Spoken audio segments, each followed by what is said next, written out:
Hi all, I am Shivkumar with Team UPI 123. I'm with Anirudh and Nikhil. So now we will be presenting our CMP 239 project that is a real-time search results processing. We will be walking you through introduction, system designs, implementation details, and some of the experiment details and the results obtained and its analysis and further discussions. And finally, we will be ending with a demo of the project. Our project deals with information retrieval and clustering in real time. This project is a mixture of data mining and NLP, that is natural language processing. Here we are using crawl data from various news sites on the internet, and this is obtained by API calls to webhost.io, which is a web crawling website. Our inspiration for this project is a Carrot Search, which you should be aware of, which is an open source search clustering engine.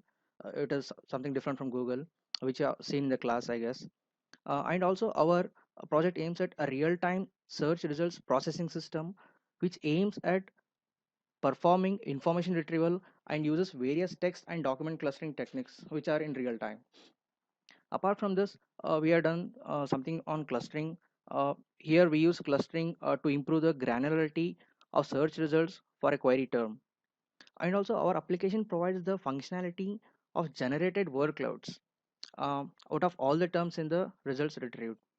Uh, Also, we provide functionality to cluster, or you can say a group, the results which we obtain from the uh, query. For this, we are using a Caret 2 libraries. Uh, Moving to further, here you can see a system design. That is a data processing pipeline. It is just an overview. Here we get data from webhost.io, which is a crawl data. And once we get the data from this, we are going to feed it to the this block, which is a pre-processing activities. There are different activities in this. So once we get a data from webhost.io, um, which is we are going to parse it using a JSON. I mean the JSON parser is used. So after this, we transform the parsed data, and once this is done, it is fed to the series of pre-processing activities like tokenization, stemming, stop hold removal, as this is necessary to remove the redundancy and get it to the proper format. So once that is done, it is finally fed to the vectorizer. Here, each vector is a sparse matrix where each row represents a document, which is nothing but one search result, and the columns are the features extracted from the corpus. Corpus is the collection of all documents. Okay, so once the data is available from pre-processing activities, it is fed to the actual processing, where the actual clustering and a word cloud generation is happened. So once that is done, it is fed to the post-processing block, where redundancy is removed and results are further sanitized. So after this, results are displayed on the browser. Coming to the system design, we have mainly two different servers here. One is a Python and a Java. Python server handles all the user requests. It also makes use of PTAG, cloud library, and Skykit libraries. Java server makes use of Caret 2 library for search result clustering. Hello everyone. In our project, we have utilized a web API exposed by a data provider called webhost.io. The response search results from the API call is a list of JSON strings consisting of various fields. Each string represents one search result, and for each API call, we get 100 search results. The three fields which we have used from this JSON are the URL, title, and the text fields. In our implementation, we have two servers running in the background. One is implemented totally using Python, that is the word cloud. The other one is implemented using Python and Java, that is cluster by topic. In the word cloud implementation, the user enters the search term through the browser, and the Python Flask controller will invoke the search processor, which will get the results from the webhost API. The word cloud builder will calculate the term frequency and generate the term frequency map. It will also generate the plot term frequency map, which will be given by the Python Flask controller to the browser. In the cluster by topic implementation, when the user enters the search term to the browser, the Python Flask controller will invoke the services of the Java REST controller through the REST API, and the Java controller will get the results from the webhost API. The clustering is done using the Caret 2 library, and the clusters plus the content in clusters is returned by the Python Flask controller back to the browser.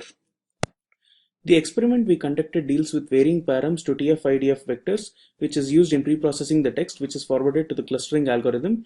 In this, we have varied minimum document frequency, which specifies the percentage of the documents in the corpus that the term should appear in.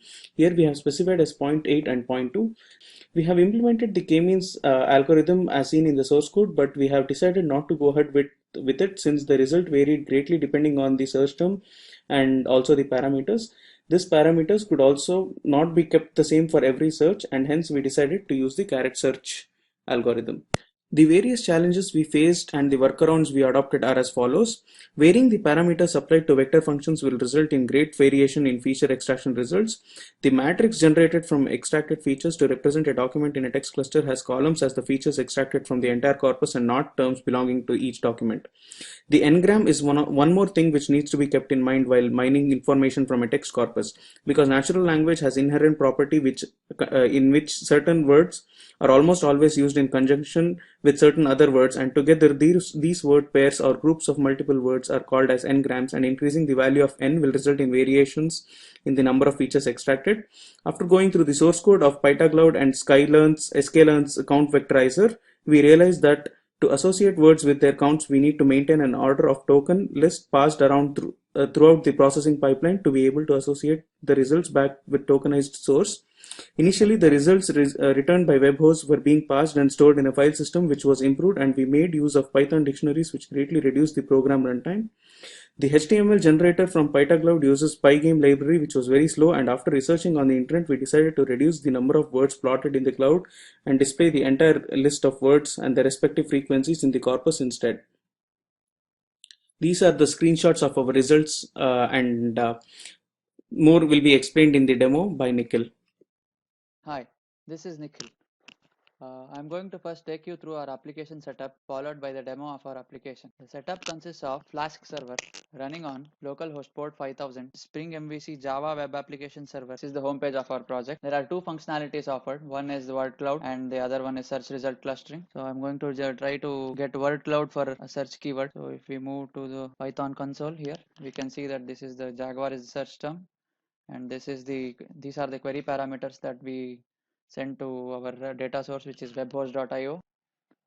So as you can see, it took 50 seconds on system clock to process it into a Python dictionary, word frequency dictionary, which is then fed into PytaCloud library to generate the word cloud. It makes use of a library called Pygame, and it takes a bit of time. So we had to adjust the number of words displayed in the word cloud to quicken the response. So as you can see, this is the word cloud. So and some post processing is applied. So we are restricting the words in the word cloud to be only 3 characters long. In the recent past, the Jaguar NFL football team has been in the news, and all the search terms related to, I mean, all the terms in the word cloud are related to football. As you can see here, touchdown, Jaguar game season 2015 pass, and here is a list of all the features extracted. We have specified 300 as the number of features to be extracted from the text corpus and their frequency in the corpus.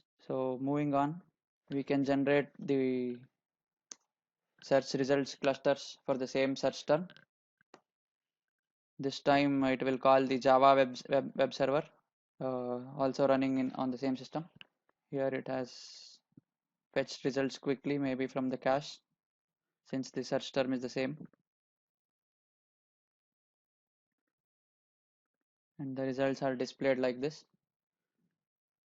These are the cluster keywords, cluster headings, cluster labels, and these are the news article titles. So here, as you can see, in tech news, every news article title is related to car technology. I mean, our source is a crawled web, are all crawled websites. Takes a bit of time and 5 seconds to redirect. And here, if you see, search in the article, we have Jaguar in the news text mentioned. So this is it. Thank you.